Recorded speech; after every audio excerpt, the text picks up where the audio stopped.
За 24 дугаар бодлого. 1 1 1 2 2 3. За нийт 6 цифр байна. Энэ 6 цифруудыг сэлгэхэд 3 ширхэг нэгэн цифр нь зэрэгцэж ороогүй сэлгэмэл хэд байх вэ гэсэн. За тэгвэл энэс давталтай сэлгэмэл. Давталтай сэлгэмэлийг хамгийн гол нь. За нийт сэлгэмэл.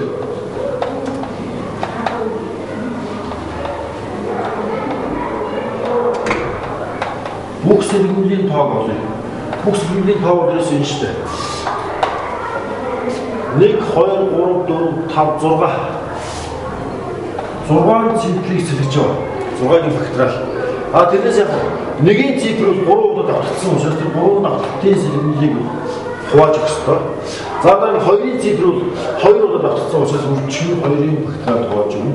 За ингээд энэ бол давталтай сэлгэмэл. Нийт тэр 6-ыг сэлгэхэд ялгаатай сэлгэлтүүдийн тоо байна. За энэс 3 факториалс 6 гэдэг чинь ингээд явах юм 5 факториал гэдэг. Хуваах нь 2 факториал.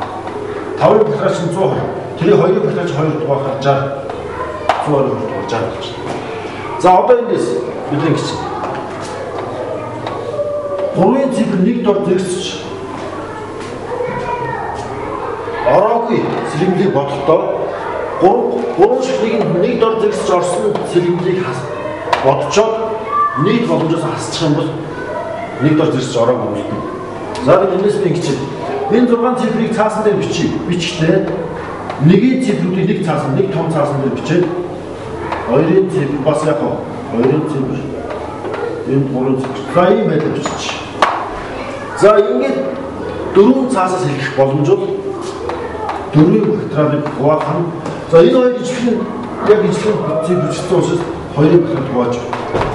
Буюу эндээс яг тэгэхээр 4-ийн факториал чинь 24 2 дугаар 12. За ингээд яг 3 нэгэн цифрт 1 дор зэрэгч орсон боломж бол 12.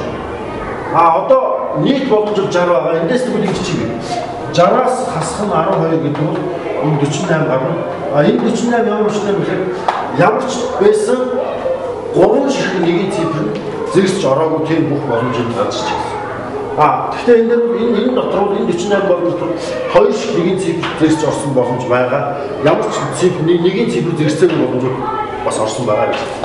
Харин яг л энд 12 гэдэг дотор яг 3 1 дор байх боломжууд нь хасагдчихсан. За ийм л болох юм дээ.